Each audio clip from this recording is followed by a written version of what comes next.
The brain is the least understood organ, and yet is the very important organ because it literally runs our lives. Welcome to Mind Vault Podcast, where we unlock minds one story at a time. I'm your host, Dr. Clementine Chawane, and I'm looking forward to having thought-provoking conversations that will help you and your loved ones with regards to mental wellness and building resilience. Hello everyone, and thank you for joining us on the Mind Vault podcast, where we unlock minds one story at a time. We are continuing to have great conversations with the hope that it will help you understand this thing about mental health, what it is all about. And so today we have a very special guest, Makungu Valoyi, who is an occupational therapist. She came all the way from Palabora to be with us here today. So I'm so grateful. Makungu, thank you so much for coming through today. Thank you so much, Dr. Clementine, for having me. I'm very excited for this conversation. Great. All right. So maybe you can take us through what occupational therapy is, but maybe before you can just share your personal story. Who are you? Where are you from? What made you do occupational therapy? Yeah. And then we'll start it from there. Okay. Yeah, as you introduced me so beautifully, my name is Makungu Valoyi. So I'm from Palabora, last born of 3 children. Right. And I went on to study occupational therapy at the University of Stellenbosch. Okay. I actually, did well in school, and the only thing that I would say was exposed to me was like medicine. Yeah. So I applied for medicine, didn't get in. So I almost used OT in hopes to maybe bridge or, whatever happens in university. Yeah. But in my second year of studies, I felt God really press on my heart to say, this is where I've strategically placed you.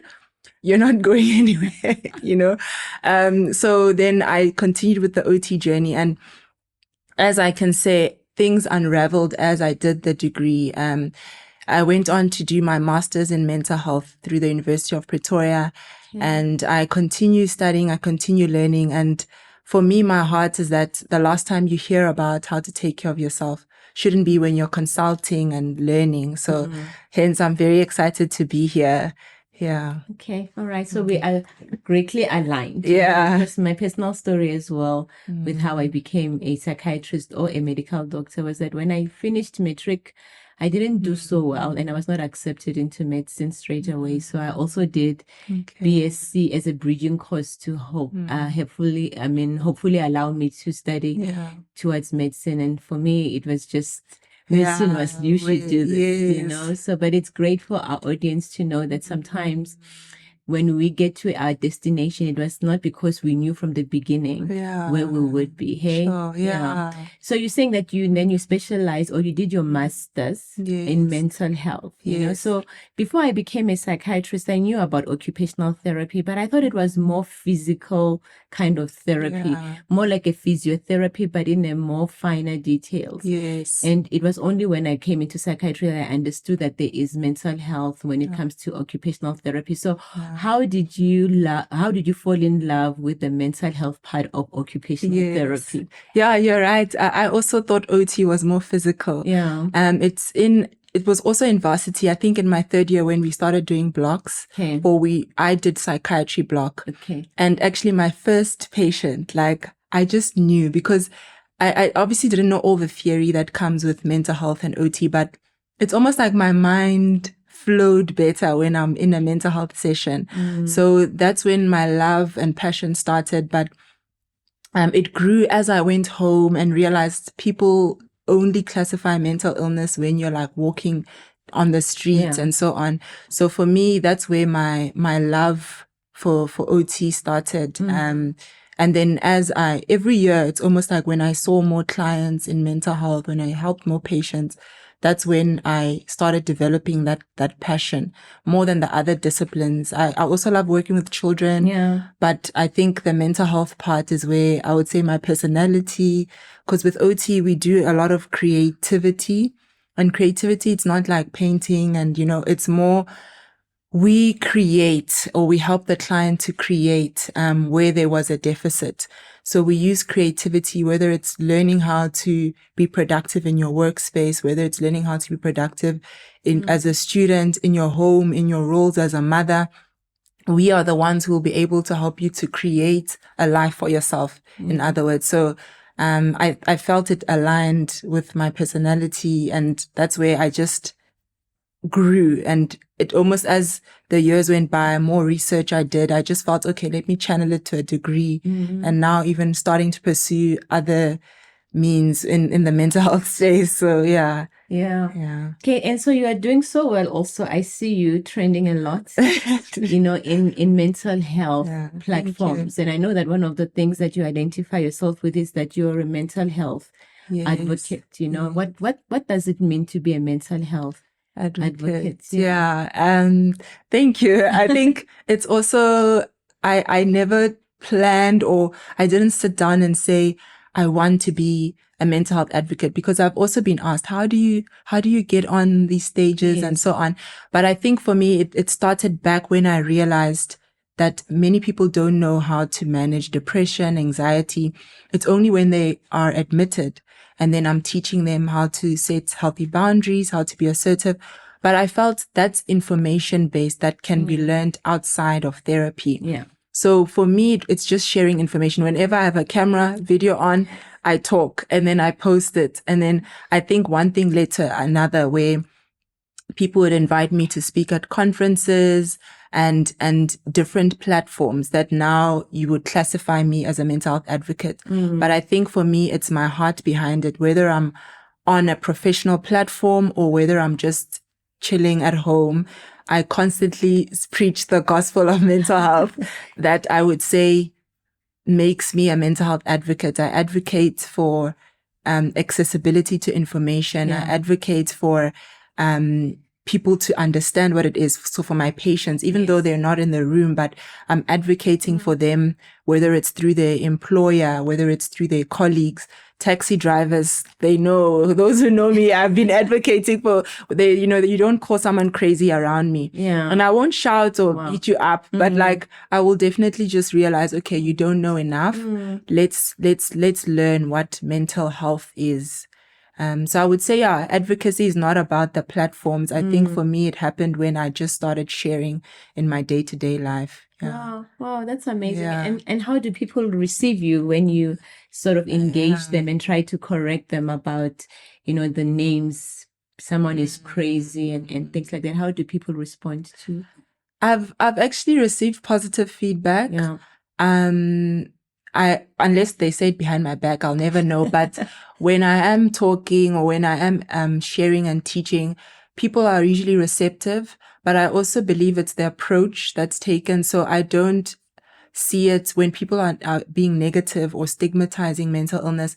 I won't get offended to say no and we start arguing. But I see it more as a deficit to information, to say, okay, you just don't know. And I understand we've all been there, whether it's stigma towards ourselves for seeking help or towards someone else. So for me, my approach is, where can I meet you where you're at with your information? And then we build from there. Instead of you thinking mental illness is like, the psychiatric hospital, chained up and so on. But also someone like me, I could be admitted, so it's not always someone who looks a certain way. So I've been received well so far, but even the negative ones, I see it more as maybe you just don't know. So I'll be empathetic. That's great. And I believe that helps reduce the stigma that we have around mental illness, because one of the reasons why we're doing the podcast is because I believe people don't have as much enough information. And so we need to get the information to them so that they can be more informed and more empathetic towards people, or even empathetic towards themselves when they are really struggling, or even just being proactive about looking after their mental well-being. So I really appreciate that advocacy that you're doing out there to help bring awareness when it comes to mental health. So how does occupational therapy address mental health issues? Occupational therapy, I think it's in the name. Although many people think occupation is your job. Yeah. We're very big on your job. Yeah. But occupation is basically everything you need to do. Okay. For example, your personal care, that's an occupation. So you brushing your teeth, bathing, feeding, driving is an occupation. Learning is an occupation. Work is an occupation. Also your role as a mother, as a friend, you, in your relationship, your marriage, that's an occupation. So socializing is an occupation. Your free time, what you do, play golf, swimming, that's an occupation. So you can see occupation is everything a person needs to do that is meaningful to them. Yeah. So we understand that mental illness affects occupation. So I'm going to just think of depression, for example. Someone experiences low mood for long periods of time. That's going to affect their motivation to bath, to socialize, to be who they are. So, we give occupational therapy in terms of we get you back to those things that are meaningful to you, those occupations I mentioned. But sometimes some people lack occupational engagement. Yeah. So some people don't have free time or they don't have hobbies. They're not laughing enough. What I mean by laughing enough, I usually speak when I speak of burnout. Sometimes someone is just working. They're engaging in work a lot, but they're not engaging in fun time, like leisure.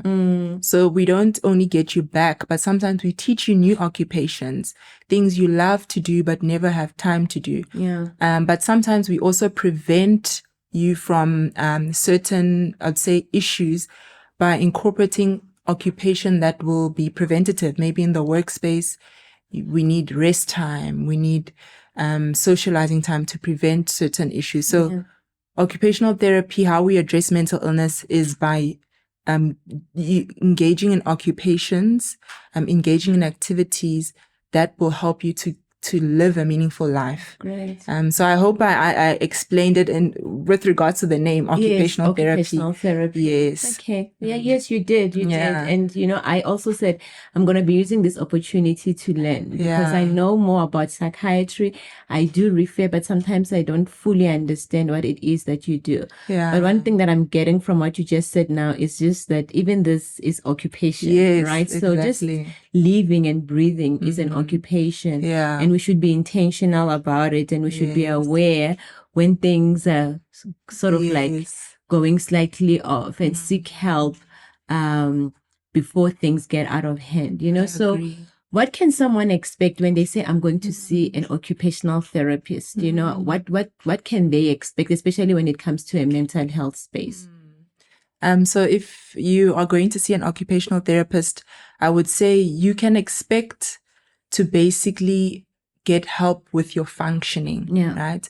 And this is not only when you feel that you are down in the dumps, but sometimes you want to engage in occupations that will prevent you from getting to that space, as you said. Yeah. So you can expect an assessment, and we will be looking at your occupational profile to say, okay, tell me, usually in my sessions, I say, tell me about your day. So we do a 24-hour profile. I get to see how many hours are you spending at work, on social media, with your friends, what is important to you, right? And then also, if you are diagnosed with a mental illness or have mental health issues, I want to find out how it's affecting your occupational performance. So, for example, maybe I would understand in the morning, self-care. Maybe you're not taking care of yourself as much. So I'll assess that. Are you spending time? What are your hobbies? When was the last time you did something you love?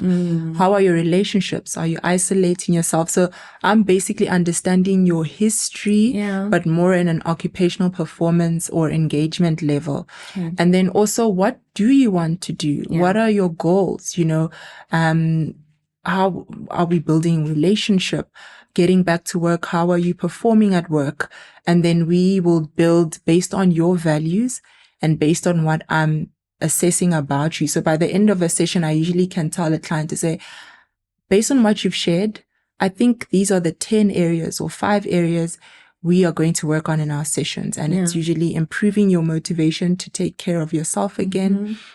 We're going to work on social skills like assertiveness and boundaries. We're going to need to work on your work-life balance, engaging in a healthy work-life balance. You also mentioned something about not being able to do things that are fun for you. So we're going to work on that. Coping strategies. So we're more practical based in our sessions, and we're getting you back to life. So that's more or less what you'd expect in a session with an OT, the first session, at least. Yeah. When people need to see an occupational therapist, do they need to go through a psychiatrist, a GP? Who refers patients to you, and should patients be referred? Or people can just feel like, you know what, I'm not happy with how things are going in my life. I don't think I'm as functional as I was, or I'm not as productive. And so can they just walk into your room, or you specifically need a referral from somebody else?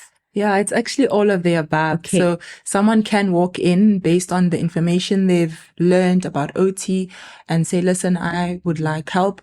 Or as we know, because it's also preventative OT. So they can say, I'm noticing some dysfunction in my life. I want to learn a skill to manage it.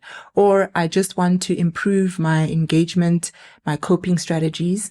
And then also a psychiatrist can refer. The workplace can also refer. So it doesn't have to be a health professional per se that refers to OT. It can be different in environments where the person is engaging in, like work, like school, yes, and in their environment, and then also self-referral, where a person is like, I need help. I usually also get some clients from like social media where they're like, I saw you on TikTok. You teach us about assertiveness and boundaries. I need to learn. And then from our assessment, you'll find that we find more things. Then I would refer back to a psychiatrist where I say, okay, I think here it's where my scope ends, where you may need a diagnosis, or some need meds, or some need a psychologist, a social worker. So they can come to me directly. And then, if you need to escalate, then you will escalate. Yeah, okay. Definitely. That's great. That's great. But you mentioned mental health in the workplace. Yes. Which is something that in our clinical practice, we are experiencing a lot, you know. So when we do an informal survey as to why people are actually in hospital, we found that mental health in the workplace has something to do with it. Most of the people are coming to us because they have work-related stresses, you know. So can we maybe take us through what occupational therapy when it comes to work does? And if there's anything that we can do when it comes to our work and our mental health, whether it's finding the work-life balance or how to be more productive, how to deal with difficult colleagues, difficult seniors, you know, because that is something that I'm starting to be concerned about because of how many people we're starting to see with this kind of problems. Yeah, I agree. There's been like a surge of people, and how occupational therapy helps in the workplace. We actually do wellness programs.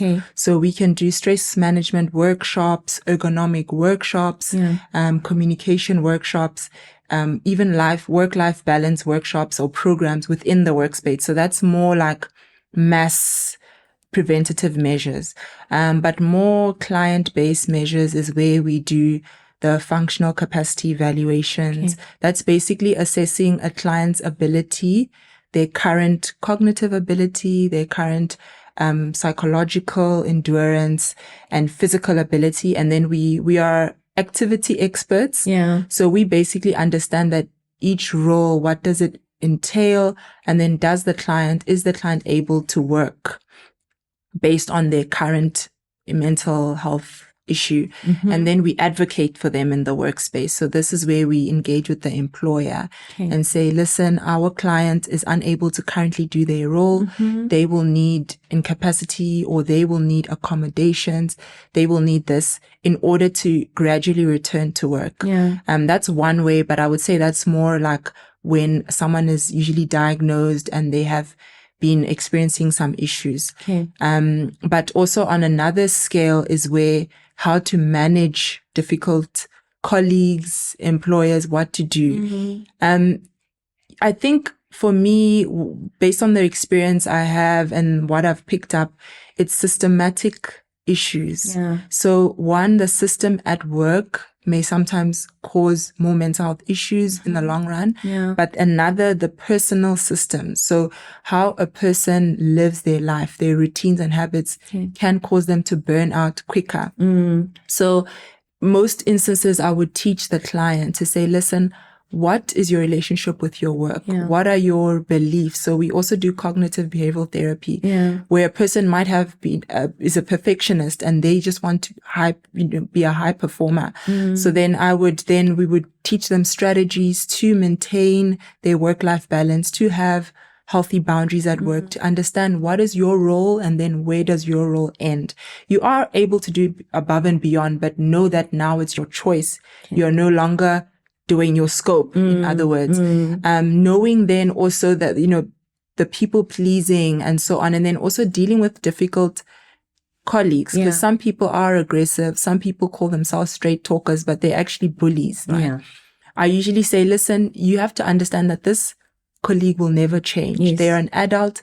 They are choosing their life. But how can we build you up emotional resilience to say, because this person isn't changing, what are the steps I'm taking so that when I get to work, I'm no longer triggered all the time, or my emotions are based on what they have to say. So I've noticed some improvement from that. Many employees have said, okay, I've noticed my boss will never change, but I now building my locus of control and I can manage myself. And then some instances, maybe the job is the system again is the issue, where we will reach out and try, but that's more long term now, where the systems in the workplace have to improve and change because they're not effective or conducive for mental health in the long run.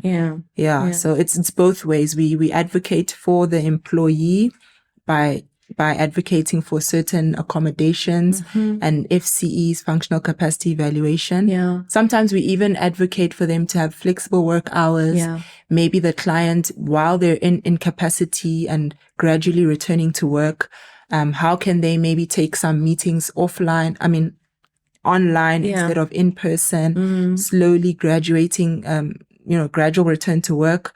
And then sometimes it is the work environment itself that needs to be reevaluated by employers because it's not helpful. And that is more like a long-term thing, because engaging with the employer sometimes as an individual who's a professional trying to, see people on individual basis can be taxing, but that is something that most employers hopefully will look into, because the environment, most patients would complain that the environment is actually their trigger. It's not so much that they're not able to do their work, but they're struggling to deal with the interpersonal relationship. And also just, I don't know how to deal with a boss who doesn't have boundaries, you know? So one of the things that I will not let you go without talking about is boundaries, because I have seen on social media someone saying that I have never heard anyone speak on boundaries the way Makungu does on boundaries. And it's also something that I experience where someone will say, I get phone calls at 7:00 at night saying to me, I need a report first thing in the morning, by default implying that I must not sleep tonight to make sure that my boss is happy, the following day. And so let's talk about boundaries, especially in a workplace context, but you can expand it even to social circumstances. Sure. Yeah. I want to share why I'm so passionate, because I'm passionate about boundaries because they work. In my own personal life, I'm closer to my family members because I have boundaries. So boundaries, number one, are there to actually improve your relationships. So many people think boundaries are there to like build walls. I have boundaries, leave me alone. But they're there to actually promote relationship because you're no longer giving from a place of resentment. I'm able to give my 100% according to the boundaries. And then you don't expect that, oh, she has to give above and beyond. There's no resentment. I didn't give more than I'm able to. I'm able to be in the present. I'm able to own my yes and then own my no. So within the workspace, how do I then own my yes and own my no?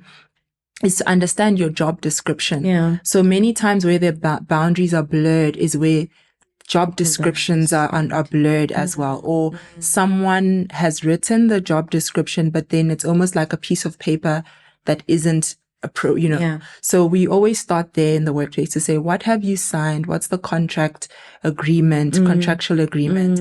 And it's usually 8 hours a day, right? So because when you do confront your employer about the boundaries that have been violated, you have something written. Yeah. And I understand that in the workspace, there's also unsaid, nuanced, but we have to address that because many people find that they are scared because of the nuances around it. But we always go back to the facts. So boundaries at work will promote your mental health and well-being. Then you're able to say, listen, I noticed you've called me at 7 in the evening. I'm unable to get back to you. I will do the report. However, at this time, which is most convenient. Or sometimes it's, listen, I have this going on in the morning. Do you want me to stop doing that part of my job and focus on the report as my employer? Then you choose what will be most productive, because then we can't do both, right? So boundaries will help you to also communicate to your employer to say, I only have 8 hours in a day. I would love to do everything. However, it's not going to be of good quality. So then help me to prioritize which ones are most important for the company, because I see you said I have a report due. So it's almost about advocating for yourself, being clear and concise, but it's not about, I don't want to do this. You're bullying me. To say, listen, you are my employer. You're free to call, you're free to do whatever, but I'm only going to answer during work hours, or I'm only going to be productive as I have signed. So boundaries really help you not to hold grudges and feel like everyone is taking from you. It's to realize people will be who they are. They are their own personalities, but this is what I've signed for, and this is where I'm going to pour my energy. Great. So in a nutshell, it's understanding what you've signed, what you've agreed on, and then also sticking to it and being consistent with those boundaries without having to change who you are and be tough and shout at people. You just say, listen, I'm only obligated to do this. Help me prioritize as my employer what I should do in the 8 hours. And I think that is a very great advice that we can give to people. So thank you for that. And I know that people will do that reluctantly because they are afraid that they will lose their jobs and stuff. But people need to know that as much as it's a contract, it's a legal document. And so people cannot just dismiss you just because you have said, no, you have called me after my working hours and it's outside of the contract. If I can, I will do it. But most of the time, most people are not able to do it, and they are usually afraid. And then they come in here because they work 12 hours, and then now they have a burnout. And to recover from a burnout is actually costing the company the revenue that they could have prevented by just honoring the boundaries. And something that I've read about boundaries was that the people who will complain when you set boundaries are those who benefited from your lack of boundaries. And so they will resist because of them, not because they're looking out for you. So it's very important that people set boundaries for themselves, because we need to prevent mental illness as well, right? We can't always be managing it. We can also prevent it. And I think boundaries is one of those things that could help manage stress and anxiety and burnout. Okay? What is burnout? Sure. I love what you said. And burnout is basically unmanaged stress. And it's within, I know we use burnout within every area of our lives, but I think the World Health Organization classifies it under work. So a workplace phenomenon where it's unmanaged stress. So burnout is a systematic issue, meaning that whether it's a workplace or a personal system that is put in place that will lead to burnout. Burnout doesn't happen overnight because, as we know by definition, it's stress that has prolonged and is unmanaged. So with burnout, there are 5 stages. It starts off with the honeymoon stage where you got a new job, got a promotion. It's exciting. You started a business. But we all know that everything that is not managed, whether good or bad, can affect you negatively. So if you don't manage the honeymoon stage, the excitement, the overload of work, that can lead to the second stage, which is the onset of stress. That's where you're starting to miss deadlines. You're starting to be late, but it's almost, you can feel the tension, but it's still manageable. Your timetable is full. You're back to back with things. Your family's starting to notice, but it's not an issue yet. So if you don't realize those red flags, then it can lead to the third stage, which is now chronic stress. Yeah.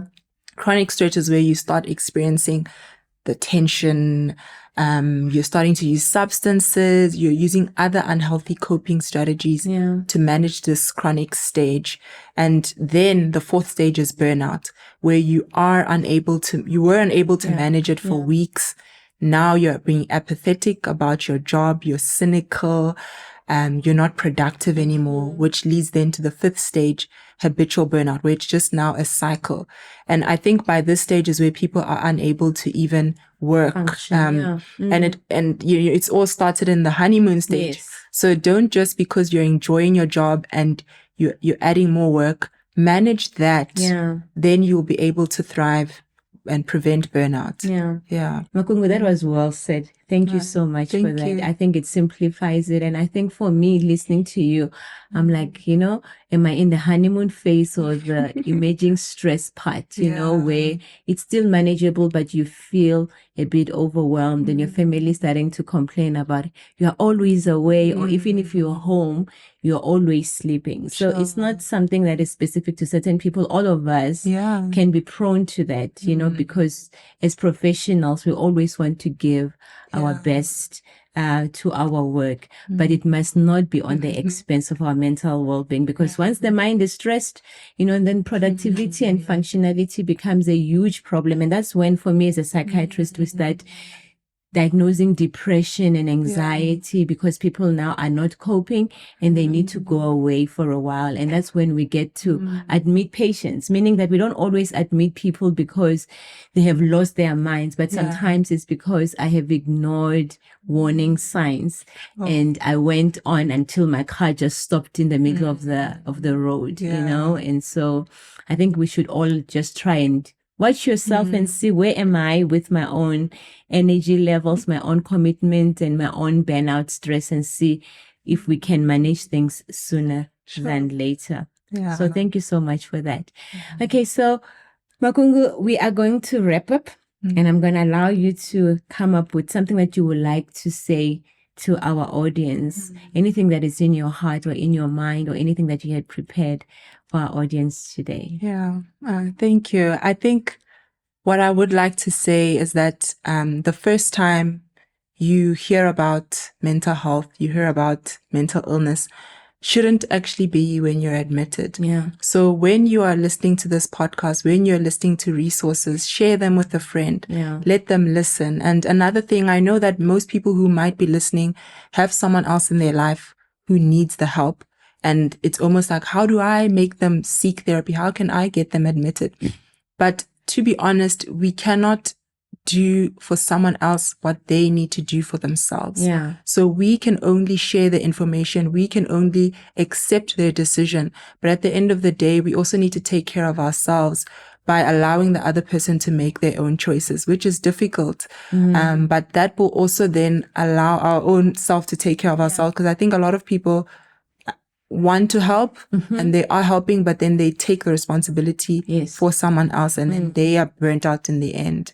So allow someone else to make the choice. You can only influence them by sharing a podcast like this, sharing information so that eventually they seek the help that they need. Wow. Thank you. Thank you so much. Thank you everyone for tuning in. I hope that was very insightful and that you have learned. And of course, we might have touched on some topics that we're not able to fully explore. And you know what, Makungu will be our regular occupational therapy expert whenever we have to discuss with things that involves our occupation. And remember, that is not our job. This is what we do, the living and the breathing part of things. And so we're going to have her over and over again. So thank you so much. And like she said, hey, if you have found this very helpful, it could also help somebody else. So please share, subscribe, and then we will see you soon. Thank you. Until then, love your mind. Thank you.